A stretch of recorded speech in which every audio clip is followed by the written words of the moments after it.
Fala pessoal, novamente estamos aqui, eu com vocês, Ricardo Saul, advogado e contador, dando sequência aos vídeos que tenho feito sobre fraudes contábeis. Hoje eu vou trazer um breve estudo do caso Enron.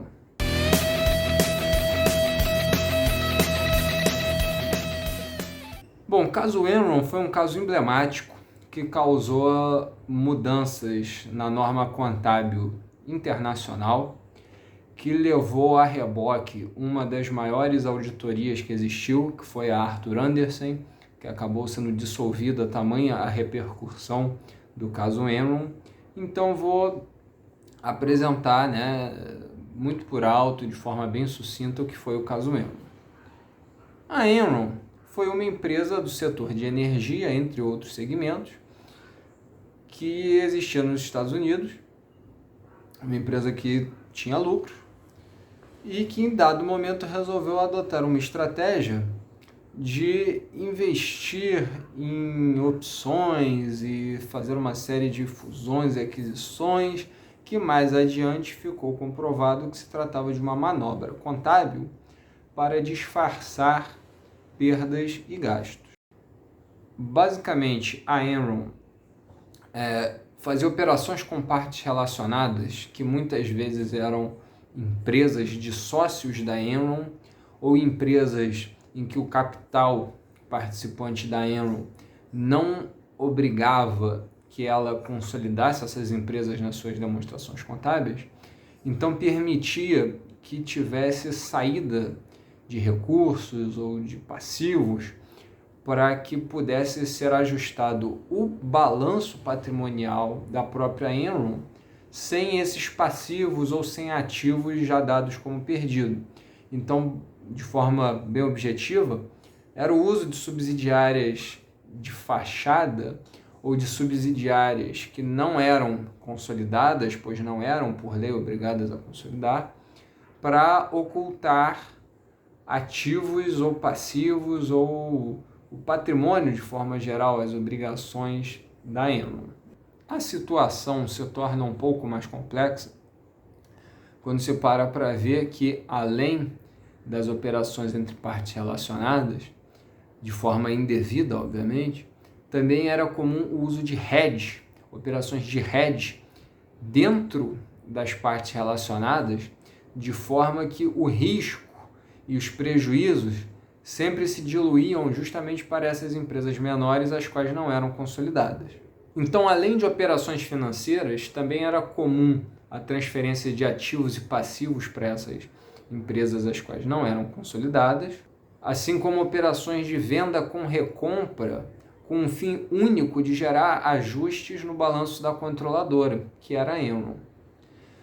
Quando o escândalo foi descoberto, a Enron naturalmente saiu do mercado e a auditoria responsável, que era a Arthur Andersen, acabou sendo diluída. Afinal de contas, quando se fala de auditoria, você vende o serviço de segurança, de confiança nas informações.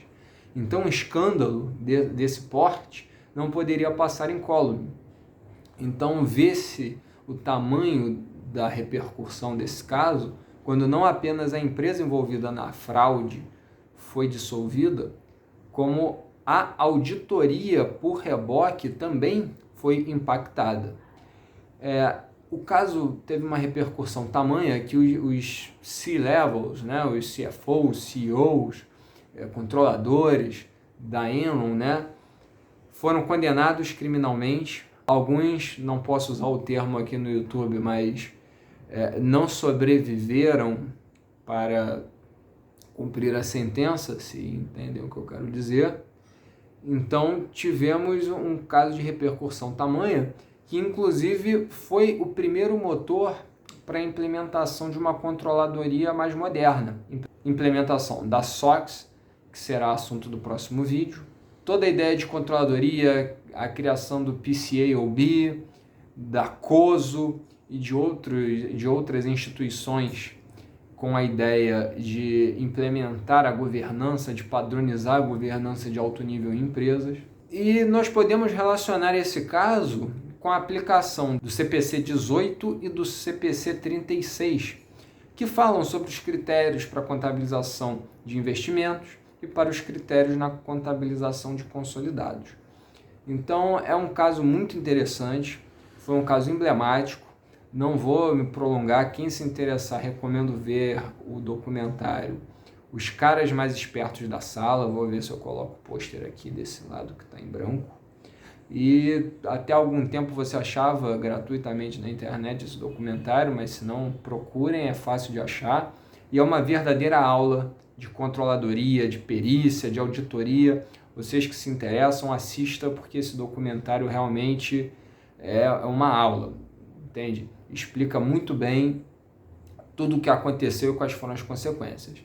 Fora isso, recomendo também algumas obras, como da professora Vânia Borghetti, sobre implementação de SOX, e o livro Controladoria Estratégica, que eu também vou colocar a capa aqui do lado.